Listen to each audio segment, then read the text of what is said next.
So Trump, according to sources, is ready for the fight. Trump is ready for the fight. I am not surprised by this. I don't think any rational person is surprised by this. Why would you be? Of course he is. He was born for this stuff. He loves this stuff. All right. I don't actually think he loves being indicted. I don't think he likes it at all. I don't think he feels good about it. I think he sees it as a problem more than anything else. But this is a guy who knows how to turn problems into opportunities. And his supporters don't see it as a problem. They see this as the proof that Trump is absolutely positively going to take the nomination in 2024. They are convinced of it more than ever. Now, where are you? Well, that might very well depend on what Trump does over the next couple of days. Guys, welcome to the show presented by Americans for Prosperity, economic liberty, free speech. That is what it's all about. AmericansForProsperity.org. We know the indictment, and we know at least certain things about it while it's still sealed. Could it have 30 plus counts? Like we've heard 34 counts. Well, that's absolutely possible. But that doesn't necessarily mean anything. Now, Chris Christie, I know, hold up, work with me here. Chris Christie was breaking this down on ABC this week, and he said a couple things we can go any which way with. Yes and no, right? It does not surprise me that there are that many charges because what you're talking about are financial transactions. And you can do it one of two ways as a prosecutor. You can bulk them all into one or two counts, or you can break them out into individual counts. And that's about your own decision in terms of how you want to present the proofs ultimately at trial and how you want the jury to consider it. So it doesn't surprise me that there's a lot. But I do think we're making a lot of presumptions based upon, media talk and talk from defense lawyers who you got Joe Tacopina to admit this morning. He has no idea what's in the charging document. Right. He hasn't seen it. So I do think there may be some surprises in there for us because the one thing I loved when I was the U.S. Attorney, George, was only I knew what I knew. And that's the secrecy of the grand jury system. And then you have to, as the prosecutor, put your proofs forward. And unlike what Nancy Pelosi said on Twitter this week, Donald Trump doesn't have to prove his innocence. In fact, the government must prove beyond a reasonable doubt that he's guilty. Did you hear that from Nancy Pelosi? Nancy Pelosi said that Trump will have the opportunity to prove his innocence. These people really don't understand how the system works. Now, does it? So two things. When you take a look at the possibility of there are 34 counts in the indictment, if there were 34 transactions or 34 journal entries, remember, this is all about, ostensibly, this is how we know the story. This is all a discussion of how payments were made to Stormy Daniels, which you can argue is unethical in terms of you don't think that Trump's an ethical person. You could think it's immoral. I couldn't stop you from being in any camp on those things. But the idea that it is a felony, well, that's surrealism. And you've got people like William Barr, the former attorney general, who is no fan of Trump's, referring to this case as pathetically weak. You have Jonathan Turley and a whole host of others saying this doesn't make sense. This can't fly. We had heard that DAs, assistant DAs in Alvin Bragg's office, Alvin Bragg is the district attorney in Manhattan, saying, don't do this. Don't bring this case. This is crazy town. You sound like a crazy person here. We're actual lawyers. And our job is to be in the business of, actually doing things about the law. And this is about attacking somebody. This is about destruction. Is what this is. And we shouldn't be a part of this. This is a miserable and terrible idea. A miserable and terrible idea. So they go through with it anyway. And yes, you break it up into all these counts to make it sound, 34 charges against Trump. It's not. It's really part of the same as Chris Christie explained it. You could bulk it together. Those were his words. But his conversation of there could be a few surprises in there. And, as a prosecutor, you love that you only know what you know. First of all, that's exactly the reason why so many Americans hate these people. And it's very obvious to me that Chris Christie had a little too much fun going after others. That's what it says to me. I don't think that's a compliment or something that what Chris Christie said is like, ooh, that's endearing. I think it's pretty ugly. I think it's pretty gross. But the other part of this conversation is that the idea that there's some surprise in there, no, that's guesswork. That's the guesswork. And I'm not in favor of the guesswork. We have no idea if there's going to be something in there or not. That's something you say when you're on the Sunday show to make everybody think, ooh, look at what's going to happen here. You have no idea. I have no idea. And that part's right. So people are asking, how in the world, Tony, can you be talking about something if you have no idea how it's going to go forward? And the answer is, we know what we know. We know this is about a payment to Stormy Daniels. And we know for a fact that that's not a felony. So what the hell are we looking at? Trump's ready for this. Trump is 100% ready for this. The real question is Alvin Bragg? People are not asking that question properly. Is Alvin Bragg ready for what's coming in this indictment of former President Trump? Is he really prepared to do the work? Man, we're going to find out. We're going to find out as that indictment happens tomorrow. My guess is, of course, Alvin Bragg is prepared. I think that Alvin Bragg might be shocked by what judges say. I'm hoping that there is a judge right off the quick who's like, yeah, this is incredibly stupid. What are we doing here? But while everyone's talking about the indictment, it's not the only story of the day. This story about McDonald's, where in the world do I have this story? Here it is. McDonald's shut down its offices.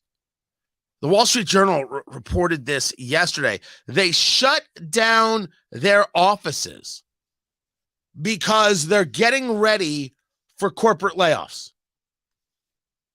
Oh, okay. I can still get an Egg McMuffin, right? I do not want to be left out of my opportunity to get an Egg McMuffin. Daddy likes his Egg McMuffins. In this conversation, I am Daddy. That is correct. It may sound awkward, but it feels good for me. They have more than 150,000 employees at McDonald's.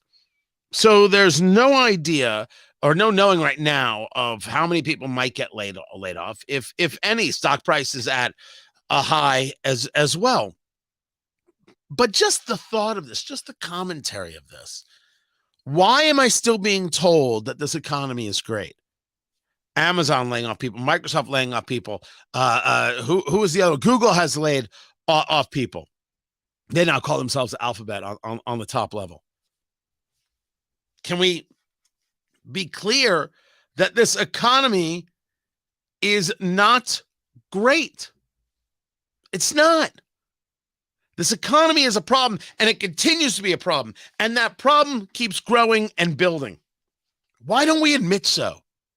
The problem is, I can go out into the world and I see people spending. I was in Florida this past weekend. My mother needed some help with something. I went down.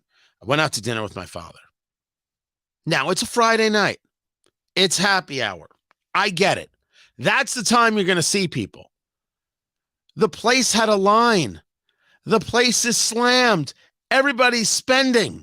When I walk into a mall, a shopping mall, everybody's got a bag.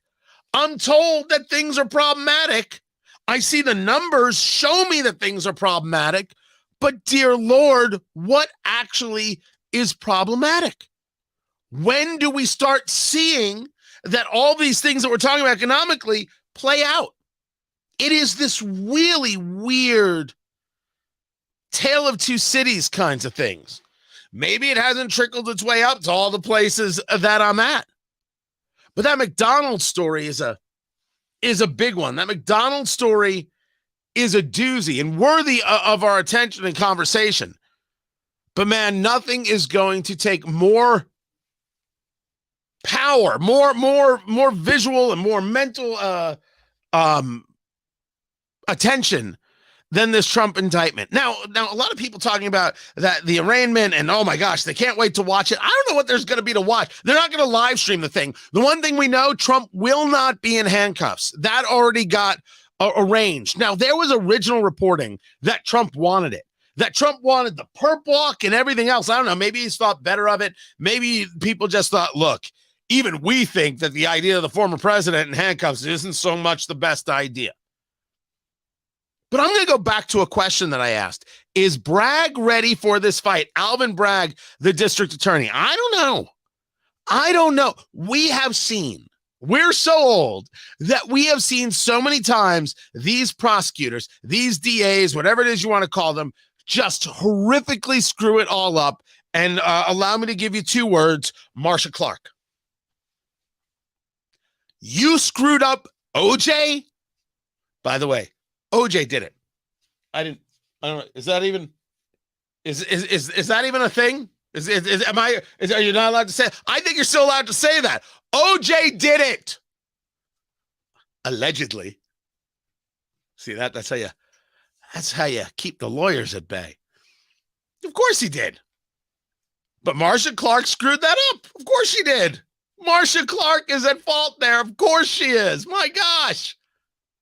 We see it again and again.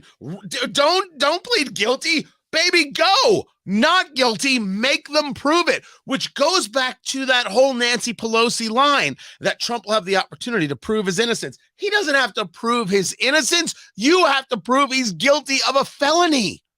Thank goodness for the system the way we have it, where you are innocent until proven guilty. Make them prove it. And I would absolutely make Alvin Bragg prove it every single damn day, because I don't believe he can. I don't think he's got it. I don't think he can prove felony, that there was some purposeful level of evasion in the violation of New York election laws to pay Stormy Daniels in this way. By the way, the people who still think it's weird that you would pay off Stormy Daniels, those are the children. Billionaires have sex with all sorts of women who are very thankful to have sex with the billionaire, and they're usually rather attractive, and sometimes they can work in unique professions. There's nothing, for the adult, there's nothing weird about this. For the adult, there's nothing strange about this. It might not be the way you live, but you ain't the billionaire. This happened. And then you got a little something on the side. Just keep it. Just you, me. And that's it. And that's it. That in and of itself is not a crime. You worked out a deal. They have stated that what they're discussing here is how things got allocated, how things got categorized. Dear Lord, accounting errors. You have to prove the intent to try and pay somebody off, which what they want to argue is that was kind of like paying for a vote. And that's the violation. That's part of where Bragg's mentality is, based on how I've kind of read and engaged the reporting. All right, well, try and prove it. Knock yourself out. But now you actually have to go do it. The charging is one thing. Now you actually have to go do it. But maybe, just maybe, that's the part they don't care about. They don't care about it. It doesn't matter to them, because the charge is worse than the crime. The charge is worse than the crime in so many ways. They just simply say, you know what? We'll say indicted. We'll say impeached. Doesn't matter that you couldn't get done twice impeached. Doesn't matter that you couldn't get it done. Just say the word twice impeached. Say the word indicted. The charge is worse than the crime. Right? They don't care about what happens afterwards. They just get to say this. That's what a lot of this seems like. They just needed to say it. And Trump seems ready to fight it. He seems really, really ready. He didn't try and delay anything. The team's like, Tuesday good? Tuesday good? Okay, Tuesday's good. We're going on Tuesday. Gas up the jet. Somebody get my place ready at Trump Tower. And dear Lord, where are we going for dinner? If my steak isn't well done, oh man, there's going to be trouble. That's what he said. He probably didn't do this. He probably didn't do that. I'm assuming people just know the man wants a steak well done, which is an abomination. But you know what? Not everybody's perfect. Guys, I appreciate you joining the show. Appreciate what we do over here. And my thanks, of course, to Americans for Prosperity, AmericansForProsperity.org, economic liberty, free speech. Good people, appreciate them sponsoring this show. And I appreciate you being a part of it. And I will catch you guys soon. Take care.